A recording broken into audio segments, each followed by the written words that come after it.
The United Forum of Bank Unions, or UFBU, the umbrella body of 9 public sector banks, had called for a countrywide strike from January 30. However, the strike was deferred as the Indian Banks Association, another body of public sector banks, agreed to hold talks to address the demands. Call for the now deferred strike was a result of a long pending demand for better working conditions by PSU bank employees. This includes introducing a 5-day work week and reversion to the old pension system. However, the immediate demand was to start fresh talks on the 5-year settlement for revision of wages and service conditions. This is because the last 5-year settlement was held in 2017 and its term ended in 2022. In October 2022, PSU bank employee unions proposed the change in working hours to a 5-day work week norm. As compensation for the 2 days weekly off, the unions had proposed to extend daily banking hours by 30 minutes for customer service hours and non-cash transactions. The idea is total working hours remain the same, while employees will have 2 consecutive days off in a week. So, is it time for Indian banks to adopt a 5-day work week norm? Nowadays, the alternative delivery channels have improved a lot. See, ATM service, digital service, many other apps. So many things have come for payment system. After all, people want to remit their money, and also they want withdraw money. This is the main thing. All other services are available through internet. Internationally, banking has shifted to 5-day. In India also, even money market, foreign exchange market, everything is 5-day. Government works 5 days, state governments work 5 days, Reserve Bank works 5 days. And here, because of the complexity of the increasing banking services, employees are working under a lot of stress during the time. So naturally, there is genuine demand that they need 2 days weekend for recuperation. Banking experts, on the other hand, emphasize that certain services such as locker services, etc., will get disrupted during the weekend. This is because most people, especially the salaried class, wait for the weekend to fulfill their banking needs. It is pertinent to note that banking services over the weekend require employees to be present in the office, while most banking facilities have now been digitized.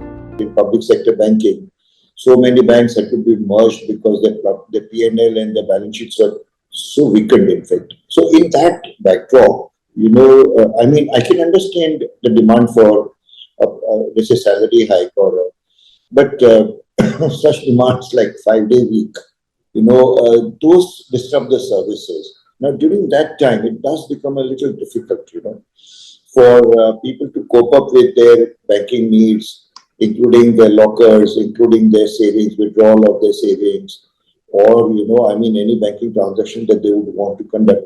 So in this situation, I suppose to expect reduction of work over the weekend is perhaps not a very, very, very exciting idea, I would say.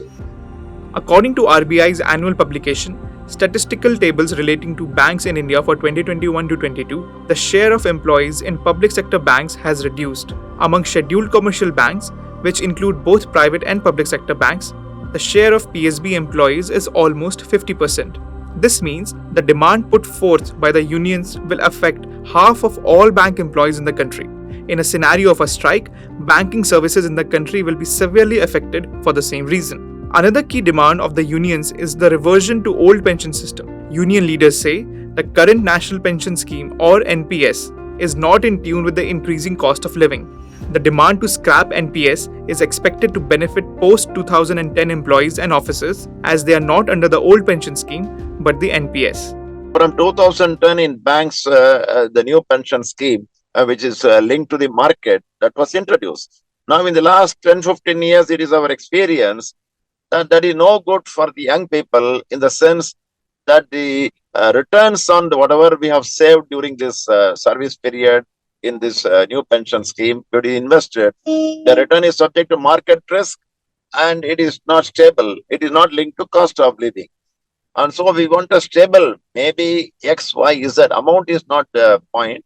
Point is the income must be a stabilized, regular income linked to cost of living. That is available only in the old pension scheme. The old pension scheme is fraught with RBI cautioning that it may add to fiscal burden of states in the coming years. According to the current budget estimates, states will see a rise of 16% in their pension expenditure, which will touch 4,63,436 crore rupees. So, how reasonable is the demand by the bank unions to revert to the old pension scheme? The NPS system has performed so very well. Year on year, it has returned, on a benchmark basis, more than even comparable mutual funds. And the reason is very simple. They do not charge as much as the mutual funds do. A large part of, the amount of AUM that is with the NPS, by and large, is deployed with secured assets, mainly the government papers. If you look at the impact of a multiplier, year on year, the new pension system has actually been rendering a much better reward to the employees. So we wish to go back to, let's say, the old pension system. There's a huge controversy on that. If the banking unions also want to do something like that, that demand perhaps looks to me, as a demand with very little of application of mind, on the part of the unions. The 5-day work week is seen as a reasonable demand by the unions, considering that banks around the world follow the same schedule. Even the RBI functions 5 days a week. However, the move may affect retail customers for whom weekends are the most suited to fulfill their banking needs. Meanwhile, the other demand for going back to the old pension scheme is aimed at guaranteeing a secured income, but it may come at the cost of stressing state finance. If you like this video, share it and subscribe to Business Standard. For more news, views and insights, log on to www.business-standard.com. Do also follow us on YouTube, Twitter, Facebook, Instagram, Telegram and LinkedIn.